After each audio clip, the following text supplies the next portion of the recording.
Hello students, welcome back to Magnet Brains. My name is Kirti Agrawal.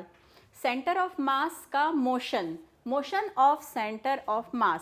Last video में हमने एक derivation किया था इस टॉपिक से रिलेटेड कि पूरा यदि एक रिजिड बॉडी या पूरा एक ऑब्जेक्ट है जो n पार्टिकल्स का बना है, या हम ये कह सकते हैं कि एक सिस्टम है which is made up of n particles, उस पूरे सिस्टम के सेंटर ऑफ मास के फॉर्मूले को लेकर हमने एक डिराइव किया था एक्सप्रेशन. क्या एक्सप्रेशन था वो? तो वो एक्सप्रेशन था कि टोटल मास ऑफ सिस्टम, जो एक्सप्रेशन प्रूव करता था total mass of system of particles को जब मल्टीप्लाई करेंगे एक्सेलरेशन से. कौन से एक्सेलरेशन से? Acceleration of its centre of mass. तो ये मल्टीप्लिकेशन प्रूव किया था it is equal to the vector sum of all forces acting on the system of particles. इसको मैथमेटिकल टर्म में हम इस प्रकार लिख सकते थे. मान लीजिए ये capital F, it is the vector sum of all forces acting on the system of particles. तो it is equal to MACM. तो आपको याद होगा कि ये एक्सप्रेशन मैंने अपने लास्ट वीडियो में डिराइव कराया था. n पार्टिकल्स का एक सिस्टम है, उस सिस्टम के n पार्टिकल्स के जो डिफरेंट मासेस है m1, m2, m3 up to mn, इन सब का समेशन है कैपिटल M. यानी कैपिटल M क्या है? पूरे होल सिस्टम का मास है. And what is ACM? That is the acceleration of centre of mass.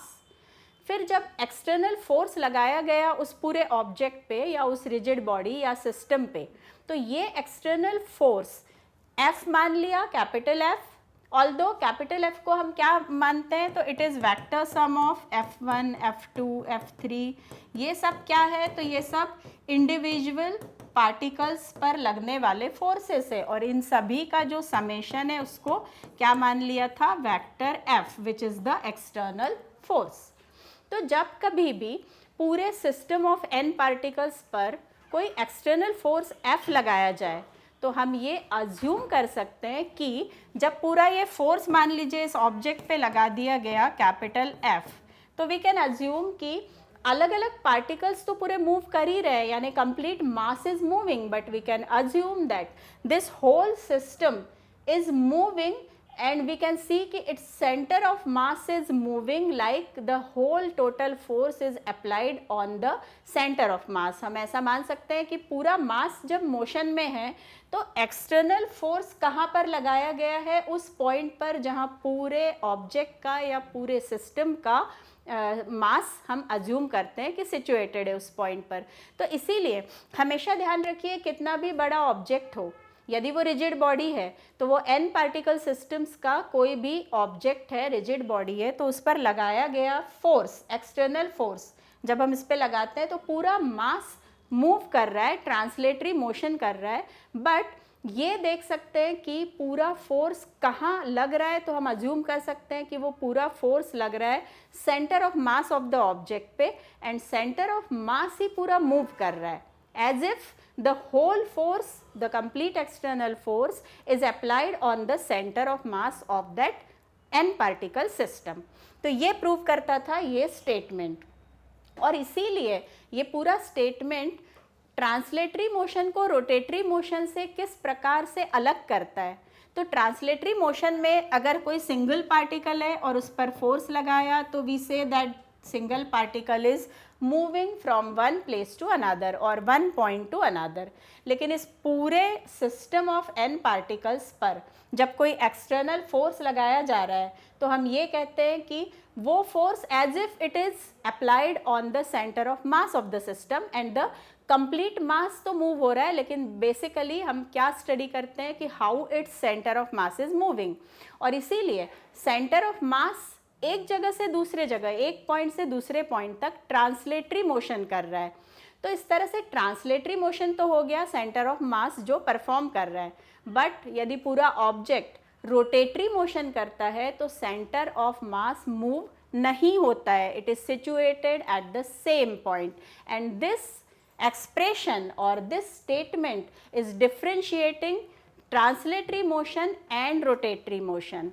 तो कंप्लीट n पार्टिकल्स के रिजिड बॉडी सिस्टम के लिए हम स्टडी कर सकते हैं कि how centre of mass is doing और executing the translatory motion as well as what is the meaning of its rotatory motion. कभी भी कोई कंप्लीट ऑब्जेक्ट जब रोटेटरी मोशन कर रहा है तो किसी एक्सिस के अबाउट वो रोटेट हो रहा है, और साथ साथ हम ये कह सकते हैं कि उसका जो सेंटर ऑफ मास है वो उसकी जो पोजीशन है वो चेंज नहीं हो रही है, जबकि कोई कंप्लीट मास जब एक जगह से दूसरी जगह ट्रांसलेटरी मोशन कर रहा है तो सेंटर ऑफ मास की पोजीशन चेंज हो रही है। तो ये मीनिंग निकल कर आता है।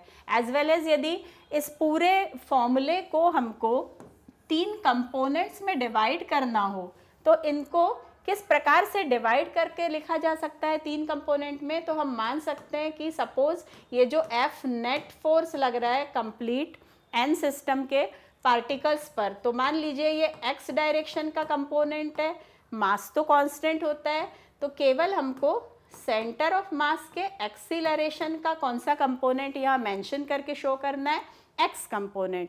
सिमिलरली y और z कंपोनेंट्स को भी शो किया जा सकता है। सपोज ये फोर्स का है y कंपोनेंट, जो टोटल एक्सटर्नल फोर्स F है उसको 3 perpendicular components x, y and z में डिवाइड करके इक्वेशंस को इस प्रकार से मेंशन किया जा सकता है। So this is y and this is the z component of external applied force.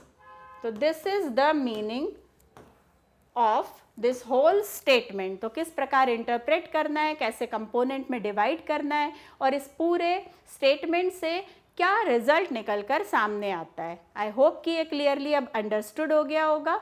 Connect रहिए magnetbrains.com के साथ और इस वेबसाइट पर कंप्लीट कोर्स के लिए मैग्नेट ब्रेन प्लस में ज़रूर अपग्रेड कर लीजिए। Stay tuned, all the best, thank you.